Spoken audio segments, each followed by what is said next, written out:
দিন শেষে একজন মধ্যবিত্ত স্বামী তার সব কষ্ট কোথায় লুকিয়ে রাখে জানলে অবাক হবে। আজ অফিস থেকে ছাঁটাই করা হয়েছে লোকটাকে। পকেট শূন্য, মাথায় হাজারটা ঋণের চিন্তা। বাড়ি ফেরার পথে রাস্তায় হাঁটতে হাঁটতে বারবার তার চোখ ঝাপসা হয়ে আসছিল। নিজের বাড়ির দরজার সামনে এসে থমকে দাঁড়ালো সে। পকেট থেকে রুমাল বের করে খুব যত্ন করে চোখের পানি আর কপালের ঘামটা মুছে নিল। তারপর বুক ভরে একটা লম্বা শ্বাস নিয়ে নিজের মুখে একটা নিখুঁত হাসির অভিনয় ফুটিয়ে তুলল।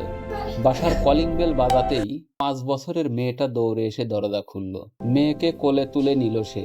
ভেতর থেকে স্ত্রী এক গ্লাস পানি নিয়ে হাসি মুখে এগিয়ে এলো। স্বামীও হাসছে, অথচ কেউ টের পেল না ওই হাসি মুখের আড়ালে লোকটার ভেতরে কেমন একটা ঝড় বয়ে যাচ্ছে। পুরুষ মানুষ হলো সেই ছাদ যে নিজে সব ঝড় বৃষ্টি সহ্য করে, কিন্তু ভেতরের মানুষগুলোকে কখনো এক ফোঁটা ভিজতে দেয় না। তাই ভালোবাসুন তাদেরকে।